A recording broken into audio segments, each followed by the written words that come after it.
Hi friends, welcome to sweet home kitchen. இன்றைக்கி நம்ம பார்க்க போகிறது பார்த்திங்க அப்படின்னா, குழந்தைங்களும் சாப்பிடலாம், பெரியவங்களும் சாப்பிடலாம், எல்லாருமே சாப்பிடக்கூடிய திணை லட்டு தான் சாப்பிட போகிறோம், அதாவது செய்ய போகிறோம். இந்த லட்டு பார்த்திங்க அப்படின்னா ரொம்ப ரொம்ப ஆரோக்கியமானது. திணையில் நிறைய பார்த்திங்க அப்படின்னா சத்துக்கள் இருக்குது. குழந்தைங்களுக்கு நம்ம ஈவினிங்கில் இந்த லட்டு ஸ்கூல் போயிட்டு வந்தோடனே கொடுக்கலாம். திணை அரிசி நம்ம எடுத்துக்கலாம். திணை அரிசியை நமக்கு எந்த அளவுக்கு தேவையோ அந்த அளவுக்கு எடுத்துக்கலாம். நான் ஒரு டம்ளர் அளவுக்கு திணை அரிசி எடுத்துக்கிட்டேன்.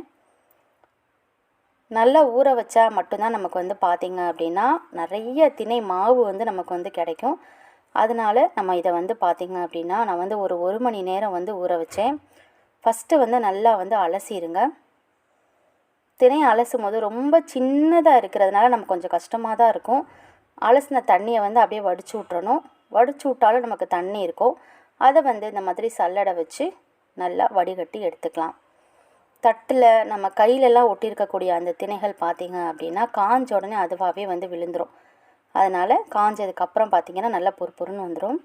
இதை இப்போ நம்ம தண்ணி இல்லாமல் வடிகட்டி எடுத்தாச்சு. இது நல்லா வெளியில் போய் காத்தாட வைக்கலாம். அந்த ஈரம் பார்த்திங்கன்னா சீக்கிரமாகவே போயிடும் இந்த திணையில் இருக்கிறது. இப்போது வெளியில் நல்லா காற்றடிச்சதுனால எங்கள் வீட்டுக்கு வெளியில் இருக்கக்கூடிய அந்த பால்கனிலே பார்த்திங்கன்னா நான் வச்சுட்டேன். நல்லா காஞ்சிருச்சு பாருங்கள். கையில் ஈரம் இல்லை, ஒட்டலை. லைட்டாக நம்ம கையில் ஒட்டுச்சு அப்படின்னா தான் நமக்கு லட்டு பார்த்திங்க அப்படின்னா கொஞ்சம் சாஃப்டாக இருக்கும். ரொம்ப காய விட்டுட்டிங்கன்னா லட்டு ரொம்ப கல் மாதிரி இருக்கும். அதனால் லைட்டாக ஈரம் இருக்கிறதோடய நம்ம மிக்ஸி ஜாரில் போட்டு அரைச்சிடலாம்.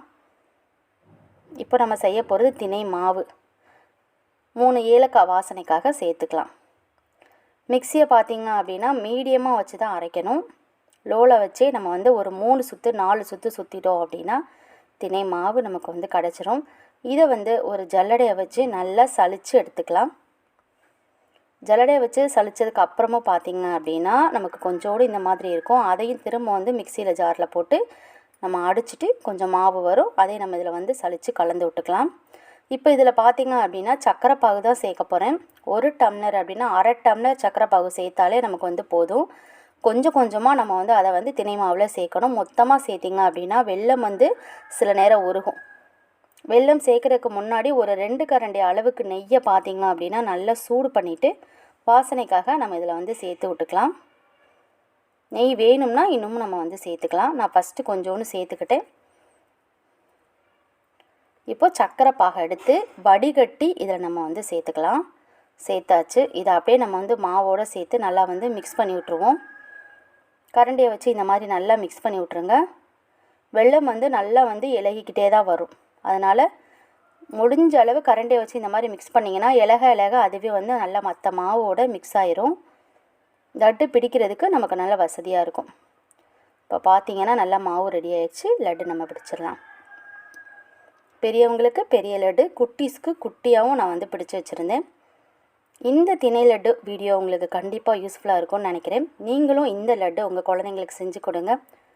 இந்த வீடியோவை ஃப்ரெண்ட்ஸ் அண்ட் ஃபேமிலி எல்லாரோடையும் ஷேர் பண்ணிக்கோங்க. மறக்காமல் ஸ்வீட் ஹோம் கிச்சன் சேனலை சப்ஸ்கிரைப் பண்ணுங்கள். எல்லா வீடியோவையும் பாருங்கள், லைக் பண்ணுங்கள், ஷேர் பண்ணுங்கள். தேங்க்யூ.